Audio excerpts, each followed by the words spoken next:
నారా లోకేష్ ని deputy CM ని చేయాలి. లేదు అసలు ఆయన సీఎం క్యాండిడేట్. ఈ మాటలు నేనండం లేదు. టీడీపీ లీడర్లే అతి ఉత్సాహంగా గత 2-3 రోజుల నుంచి హోరెత్తిస్తున్నారు. అయితే దీనికి పోటీగానా అన్నట్లు మా పవన్ కళ్యాణ్ ని మేము సీఎం గా చూడాలనుకుంటున్నామంటూ జనసేన లీడర్లు తయారయ్యారు. ఈ మొత్తం వ్యవహారం కాస్త టీడీపీ అధిష్టానానికి చికాకు తెప్పించింది. ముందు మీరంతా సైలెంట్ అయిపోండి, ఏదైనా ఉంటే మేం మాట్లాడి చెప్తాం, అప్పటిదాకా అందరూ మాట్లాడకండి అని హుకుం జారీ చేసింది. ఈ ఆదేశాలకు ముందు ఏం జరిగిందో ఓసారి చూడండి.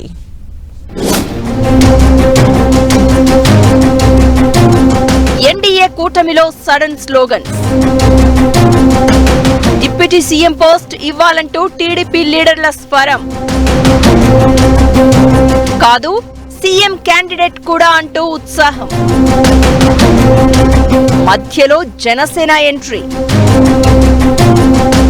ఏపీలో కూటమి పాలనలో ఎలాంటి లుకలుకలు లేకుండా 3 పార్టీలు కలిసి వెళ్తున్నాయి అనుకుంటున్న వేళ కొంతమంది ఉత్సాహం పార్టీల మధ్య అపోహలకు, భిన్నాభిప్రాయాలకు తావిస్తోంది. మంత్రి లోకేష్ ని డిప్యూటీ సీఎం చేయాలంటూ మెల్లగా ప్రారంభమైన స్వరం సంక్రాంతి నాటికి ఓ రేంజ్కు చేరింది.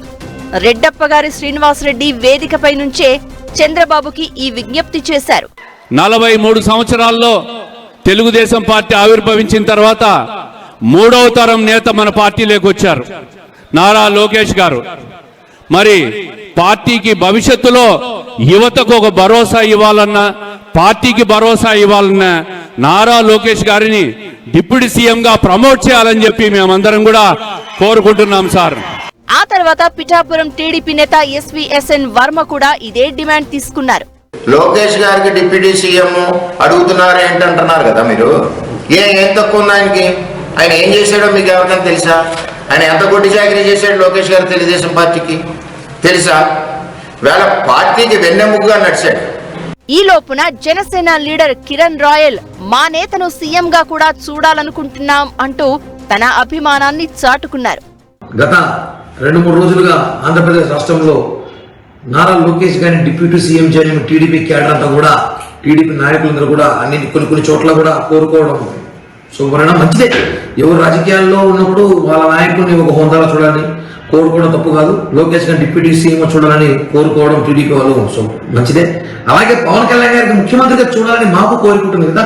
ఎందుకంటే మేము కూడా ప్రజారాజ్య పార్టీ తర్వాత జనసేన పార్టీ పెట్టినప్పటి నుంచి పవన్ కళ్యాణ్ గారు ముఖ్యమంత్రిని చూడాలని మేము, మాతో పాటు బడుగు బలైన వర్గాలు, ఈ 2 తెలుగు రాష్ట్రాల కోట్లాది మంది ఆయన ముఖ్యమంత్రిగా చూడాలని కోరుకుంటున్నా కూడా మాకు అభిప్రాయం ఉంటాయి. కాబట్టి మనం కూటమిలో ఉన్నప్పుడు మనం మాట్లాడే ప్రతి మాట వైసీపీ వాళ్ళకి అవకాశంగా భావిపోకూడదు. మరోవైపు టీడీపీ ఎమ్మెల్యేలు కూడా తమ డిమాండ్ పై తగ్గడం లేదు. Gudur MLA Sunil Kumar, Rajahmundry city MLA Adireddy Vasu Nara Lokesh ని డిప్యూటీ సీఎం చేయాలి అన్నారు. యువ నాయకులు పాదయాత్రలో పేద ప్రజల కష్టాలు తెలుసుకున్నటువంటి నారా లోకేష్ గారికి ఉప ముఖ్యమంత్రి పదవి ఇవ్వాలని చెప్పి నా కోరికని మీ ద్వారా ఈ రాష్ట్రంలోనే తెలియజేస్తున్నాయి. ఓ అడుగు ముందుకేసి లోకేష్ ని సీఎం గా చూడాలన్నారు. లోకేష్ గారికి డిప్యూటీ సీఎం పదవి అంటారా? నన్ను వ్యక్తిగతంగా అడిగితే డిప్యూటీ సీఎం కన్నా పెద్దదేమైనా ఉంటే ఆయనకి ఇవ్వమని నేను అడుగుతాను. ఎందుకంటే ఆయన అభిమానించే వ్యక్తిగా నేను అడుగుతాను. ఈ వ్యవహారం కాస్త మరో టర్న్ తీసుకుంది. మంగళగిరి జనసేన కార్యాలయంపై డ్రోన్ ఎపిసోడ్ను కూడా ఇందులోకి లాగేశారు.